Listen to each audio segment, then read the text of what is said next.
バラードの名作「素直になれなくて」を誕生させた重要な人物をロサンゼルスに訪ねた。迎えてくれたのはこの曲の作者でプロデューサーのデイビッド・フォスター。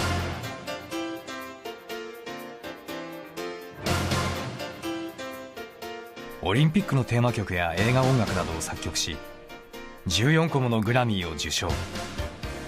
セリーヌ・ディオンやホイットニー・ヒューストンなど数々のアーティストのプロデューサーとしてヒットを生み出すスーパープロデューサーだ。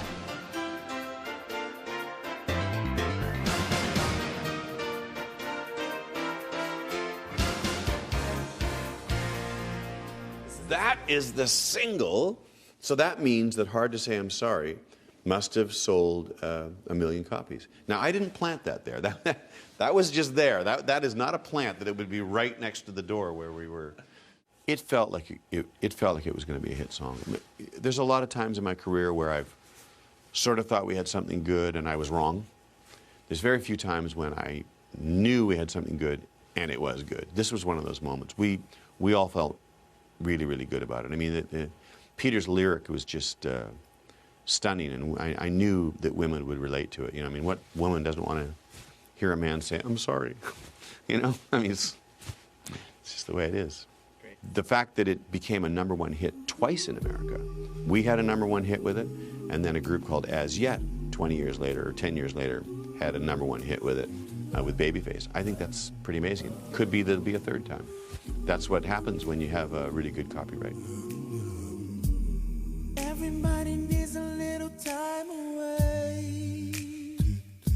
I heard her say from each other. The song to me personally, I mean, I didn't write the lyrics, so I can't speak to, what Peter was trying to say. But for me, musically, I come from a classical background, and this is the song where I got to use the most. All those piano lessons that my mother and father paid for, and all those times that I was practicing classical music when I didn't really want to be practicing it, if you listen closely to that song, it's very classically based. So it just kind of reminds me of all the hard work I put in as a child to get to the point where I could access those kind of chords and those kind of progressions, and to be lucky enough to work with a band like Chicago who could take it to full fruition, and in this case Peter in particular, and turn it into the giant hit that it was. It's very rewarding.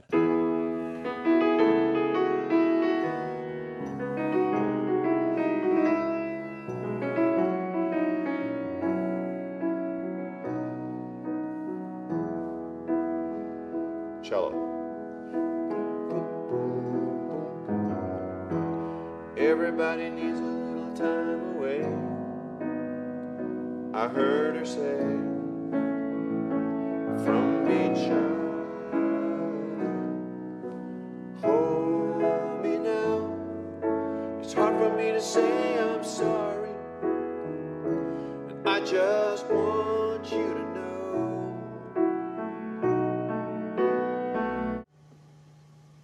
Hey, welcome to my screening room. そんなシカゴに新たな命を吹き込んだのがバラードの名手と言われるデイビッド・フォスターだった。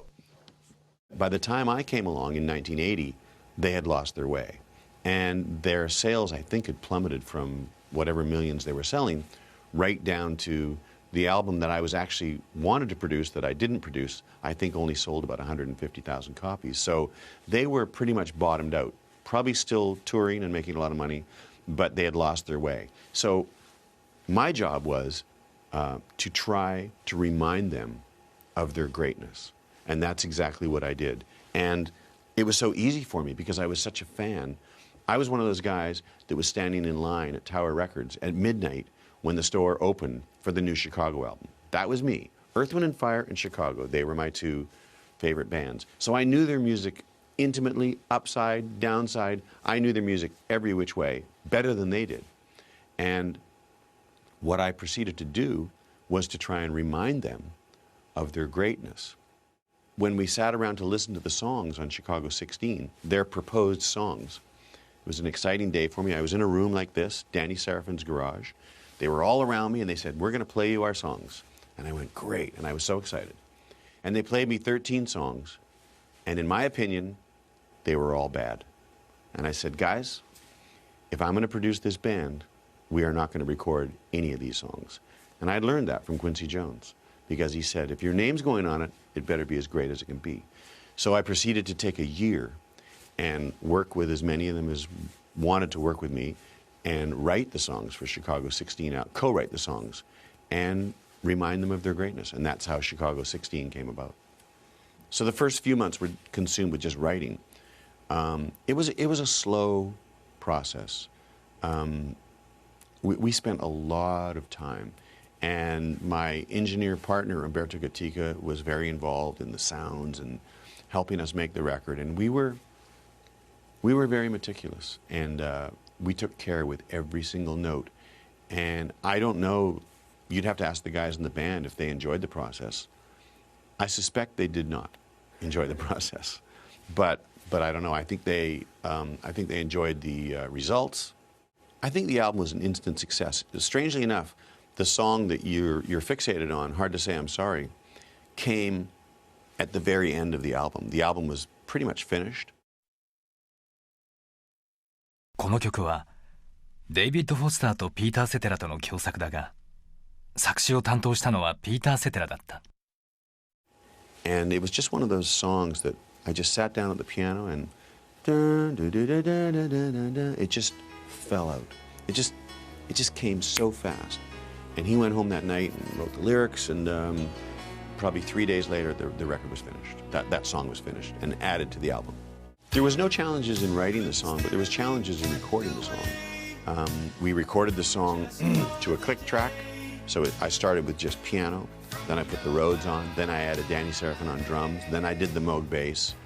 Then we added the strings later and the vocals. But I do remember in the key change in the song where it goes up, after all that when it goes up a third, Peter got to the studio, we were at Dablin Studios, and the track was finished with the orchestra.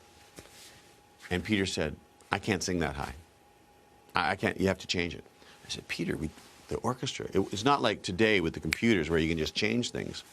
I said, we can't. I mean, we have to have this thing delivered. The movie needs it. The record company needs it. Please, please, just try. I can't do it. I can't do it. Just try. Of course, he went up to the studio, and he was like a laser beam, and he just nailed those high notes, and it was unbelievable. And after all that we've been through, I will make it up to you, and I promise to.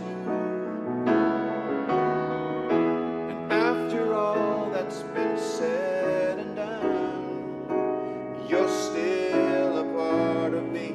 I can't let go. Here's that part. I'm not going to try and do it. After all that we've been through, na, na, na, na, na, na, na. I'll tell you why we did that, because that was just a moment for me where I said, okay, what did I love about Chicago Transit Authority? They'd take different tempos, they'd run one song into another, they'd put an ending on a song that had nothing to do with the song. And I think that was me trying to be like the old Chicago and encouraging them to go, again, back to their greatness and like, okay, why not? Why not do a little musical segue? And why do we just have to have 12 songs? Let's have a musical segue and go into something else, but still call it Hard to Say I'm Sorry.